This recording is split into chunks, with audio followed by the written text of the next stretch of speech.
What's up YouTube, it's the one and only legend of winning, aka Low, and I'm back with another video. Now the time is almost near, the NBA Finals is right around the corner, just a few days away, and with all this time in the middle of the last playoff series to the NBA Finals, I decided to make a video explaining what exactly is at stake when it comes to this NBA Finals. Quite honestly, looking at the NBA Finals this season, this might be one of the most important series we have ever seen in NBA history. Not just because of LeBron James and Kevin Durant, but what potentially could be at stake for the rest of the league. So with that being said, make sure you do hit the subscribe button because I will be giving you my predictions tomorrow. I just wanted to get this off my chest along with another video before I gave my final predictions. But 4 reasons why the 2017 NBA Finals will be one of the most important series in NBA history.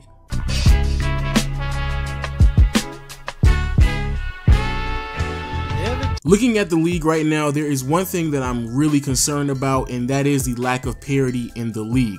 Now, regardless if you want to point out the poor decision making from multiple GMs, which I actually would agree on, or if you want to point out to the fact that a lot of players entering the NBA are extremely young and probably should spend more than just 1 year at the collegiate level to better prepare themselves for the league. However, multiple people will point to the fact that the reason why the parity is lost in the NBA is simply because multiple teams over the past couple of years have consistently built super teams. Now, this obviously goes for LeBron James making the transition from Cleveland to Miami and then Miami back to Cleveland. However, this year it was taken to a whole nother step when Kevin Durant decided to take his talent to Oakland and play for the already dominant Golden State Warriors. Because of that decision, a lot of people already came to the conclusion that the NBA Finals was going to be the exact same thing that we've seen over the past couple years, which is a rematch between Cleveland and the Warriors. And even though some people claim that they really have no problem with it, the bigger picture is this. LeBron James is at a stage of his career where, realistically speaking, he is old enough to where another 3 to 4 years we can expect him to play at an elite level, simply because I've seen Kobe play at an elite level about 14 to 17 years deep into his career. So with that being said, it's a very realistic expectation to believe that the Cavaliers in the next upcoming seasons may fall off a little bit due to the dominance of LeBron James slipping due to his age.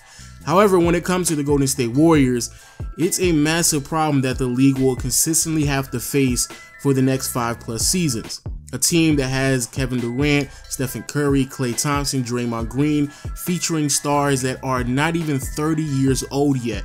And the fact that Klay Thompson, Draymond, and Curry all have bird rights with the organization, it basically means it makes it much more easier for them to keep their core pieces aligned with one another and consistently being able to take over the NBA, which is a massive problem. Because if we go 5+ seasons already knowing what the conclusion of the year is going to be, the regular season will really have virtually no purpose to it besides other players on other teams putting up ridiculous numbers to feed into a narrative to take away from the fact that the parity is completely lost in the NBA, similar to what happened in this year with Russell Westbrook chasing the triple-double. And on top of that, more than likely it's going to produce more players forming super teams on certain organizations. However, there is a possibility that LeBron and the rest of the Cavaliers could come out victorious, and if they do, I completely believe that the Golden State Warriors might actually move in a different direction.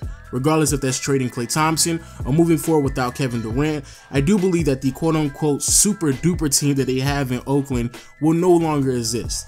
However, if LeBron can't beat this team, and he is by far the greatest player in the NBA right now, what are the odds of anyone else beating this team anytime soon? This is an organization that has already been to the finals 2 years in a row before adding Kevin Durant. And quite honestly, with the West becoming weaker and weaker by every single season, along with the rest of the league, it doesn't really throw me by surprise that they might actually make the finals for 10 consecutive seasons, which is something that LeBron is working on himself. So more than likely, if we move forward with the Golden State Warriors intact in the NBA, it's going to be a massive problem. And trust me, I'm rooting for them not to win because I really don't want that to happen.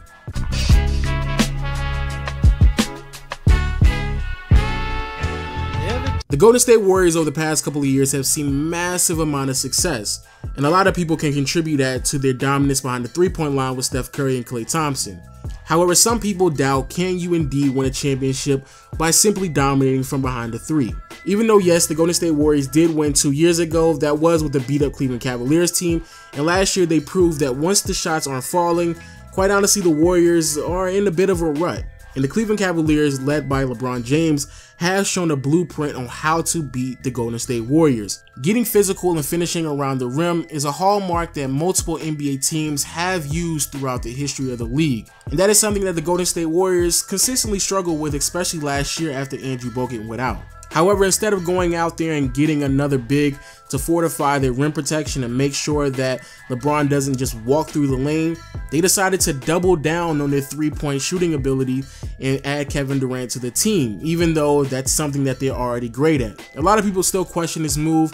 However, if the Golden State Warriors do win this year and they just rain a barrage of threes on top of the Cleveland Cavaliers, I think it's extremely clear that the Golden State Warriors have revolutionized the game of basketball. The three-point line in previous decades was seen as taboo and something that role players really dominated from, not stars. However, in today's NBA, it's extremely obvious if you're able to make it at a high clip, then more and more stars are going to attempt to make them. However, with the Golden State Warriors, they are one of the very few teams that has consistently found a lot of success from dominating from behind the arc. But again, if the Cleveland Cavaliers can stop them, I do believe there is a shift that's going to happen. The more physical play that LeBron, Tristan Thompson, and everybody else on that team displays on a consistent basis is something that cannot be negated. And if you want to stop the Golden State Warriors, not only will this be a blueprint to stop them, but also it will be a fairly clear understanding on where exactly the league may potentially go in the next upcoming seasons.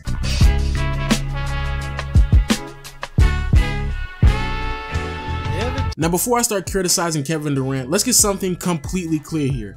Kevin Durant has displayed talents and skill sets that, quite honestly, not too many players in NBA history can say they have.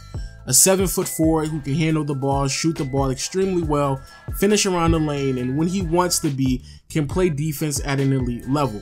If we were referring to just talents and skills alone, Kevin Durant should easily be a top 20 to top 15 player of all time. However, there is a certain level of expectation that comes with the amount of talent that he has. And the fact that Kevin Durant is this far into his NBA career and has this many losses on his resume is fairly concerning. And the fact that before he even joined the Golden State Warriors, we are reminded of the fact that he blew a 3-1 lead in the Western Conference Finals. And even though I thoroughly understand it was against the 73-9 Golden State Warriors, there are multiple times in games 5, 6, and 7 where he not only underperformed but still had the opportunity to win the series and still came up short.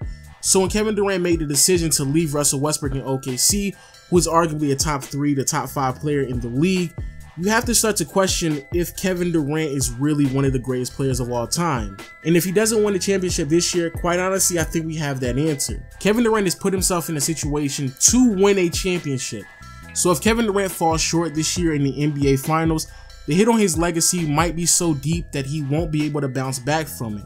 And quite honestly, I personally won't be able to view him as a top 10, 15, or 20 player, even though I do believe he has a talent and skill set to put himself in that conversation.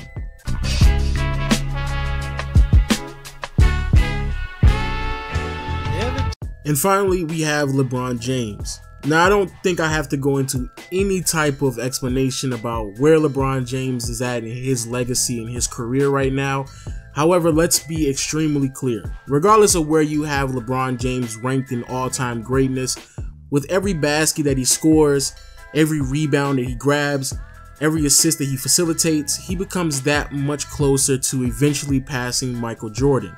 And winning a championship this year against this team is obviously an achievement that cannot be overlooked even by the greatest LeBron James haters out there. LeBron James has consistently proven over his career that he can indeed overcome all odds and propel himself and whatever team that he's on to a level of greatness that a lot of people quite honestly just didn't expect.